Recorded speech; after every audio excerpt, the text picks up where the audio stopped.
जय हिंद एवरीवन, स्वागत है आपका वी नेशन ट्रिपल वन के एक नए एपिसोड में, जहां आपके लिए लेकर आते हैं इंडियन डिफेंस की प्रमुख अपडेट्स को। सबसे पहले तो चैनल को सब्सक्राइब करना मत भूलिएगा।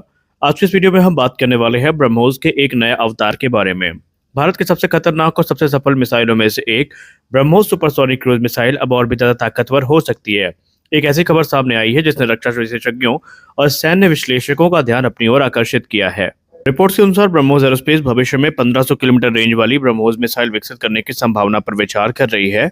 और अगर ये परियोजना हकीकत बनती है तो भारत की स्ट्राइक क्षमता कई गुना ज्यादा बढ़ जाएगी और भारतीय सेना दुश्मन के क्षेत्र में कई किलोमीटर अंदर जाकर स्ट्राइक कर सकती है।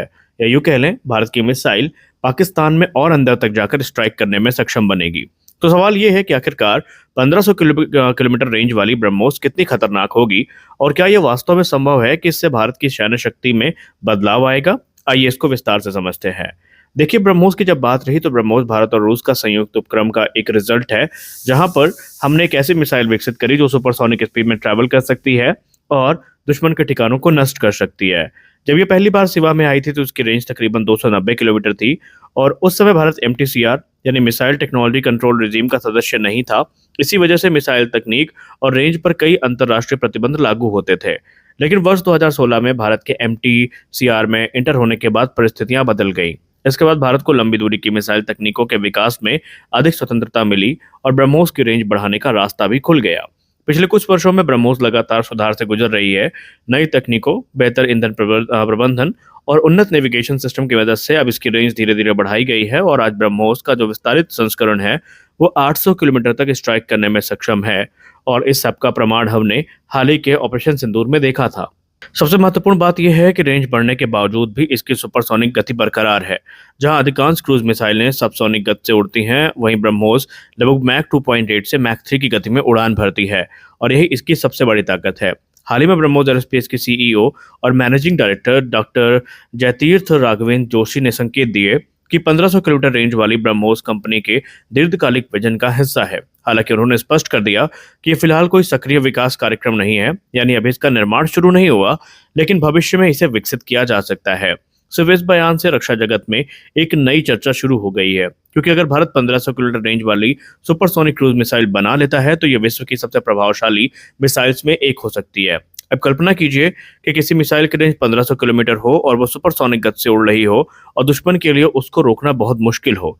भारत अपनी सीमा में काफी पीछे रह करके भी दुश्मन के महत्वपूर्ण सैन्य ठिकानों को टारगेट कर सकता है, उनके एयर बेसिस को, कमांड सेंटर को या नेवल बेसिस को अटैक कर सकता है। इसका मतलब हमारे पास ज्यादा सुरक्षा, कम जोखिम और अधिक प्रभावी हमला होगा। और युद्ध की स्थिति में ये क्षमता बहुत महत्वपूर्ण हो जाती है। भारतीय नौसेना इस मिसाइल से ज्यादा लाभ पाने वाली सेनाओं में से एक हो सकती है। आज भारतीय युद्धपोत और पनडुब्बियां ब्रह्मोस से लैस हैं। अगर 1500 किलोमीटर रेंज वाला संस्करण आता है तो भारतीय नौसेना हिंद महासागर क्षेत्र में कहीं अधिक बड़े क्षेत्र को नियंत्रित कर सकेगी और इंडियन वॉरशिप्स दुश्मन के वॉरशिप्स को दूर से ही निशाना बना सकेंगी। इससे हिंद महासागर में भारत की रणनीतिक बढ़त और मजबूत होगी। वहीं भारतीय वायुसेना के परिप्रेक्ष्य से देखें तो वायुसेना के लिए यह क्षमता और भी महत्वपूर्ण हो सकती है। आज ब्रह्मोस को सुखोई 30 MKI जैसे लड़ाकू विमान से लॉन्च किया जा सकता है। भविष्य में यदि 1500 किलोमीटर की रेंज वाला एयर लॉन्च संस्करण विकसित होता है तो यह भारतीय लड़ाकू विमान दुश्मन के एयर डिफेंस सिस्टम की पहुंच से बाहर रह करके भी अटैक कर पाएंगे और सुरक्षित भी रह पाएंगे। सैन्य भाषा में इसको स्टैंड ऑफ स्ट्राइक कैपेबिलिटी भी कहा जाता है और आधुनिक युद्धों में यह क्षमता अत्यंत महत्वपूर्ण मानी जाती है। अब सवाल ये आता है कि क्या मौजूदा ब्रह्मोस को सीधे 1500 किलोमीटर तक बढ़ाया जा सकता है? तो इसका सीधा जवाब है बिल्कुल नहीं। इसके लिए कई बड़ी टेक्नोलॉजीज हमें विकसित करनी पड़ेंगी। कुछ चुनौतियां हैं जिनको पार करना पड़ेगा, जैसे कि हमें अधिक कुशल इंजन चाहिए होगा जो मिसाइल को ज्यादा दूरी तक उड़ने में और सुपरसोनिक स्पीड मेंटेन रखने में मदद कर सके। हमें ज्यादा फ्यूल एफिशिएंसी और फ्यूल कैरिंग कैपेसिटी चाहिए होगी। मिसाइल में अतिरिक्त ईंधन ले जाने की व्यवस्था करनी होगी। तीसरा, हल्के जो मटेरियल्स हैं उनका यूज करना होगा। वजन कम करने के लिए जो उन्नत कंपोजिट सामग्री है वो उपयोग करनी पड़ेगी। और चौथा ये है कि इसमें हमें बेहतर फ्लाइट प्रोफाइल चाहिए।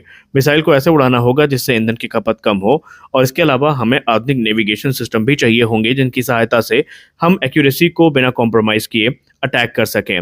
हालांकि आपको बता दें, इससे पहले ब्रह्मोस एरोस्पेस ने ब्रह्मोस NG और ब्रह्मोस 2 को लेकर के भी एक चौंकाने वाले बयान दिए थे, जिसको हमने डिफेंस न्यूज के वीडियो में कवर भी किया था। हालांकि अगर हम ब्रह्मोस के 1500 किलोमीटर रेंज वाले वेरिएंट की जब हम बात कर रहे हैं तो दोस्तों 1500 किलोमीटर रेंज वाली ब्रह्मोस अभी केवल एक अवधारणा है, लेकिन इसके संकेत ये बताते हैं कि भारत आने वाले वर्षों में अपनी मिसाइल क्षमताओं को अगले स्तर पर ले जाने की तैयारी कर रहा है। और यदि ये परियोजना सफल होती है तो भारतीय सेना, भारतीय नौसेना और भारतीय वायुसेना को अभूतपूर्व लंबी दूरी की स्ट्राइक क्षमता मिलेगी। साथ ही ब्रह्मोस कार्यक्रम दुनिया के सबसे उन्नत मिसाइल कार्यक्रमों में और मजबूत स्थान हासिल करेगा।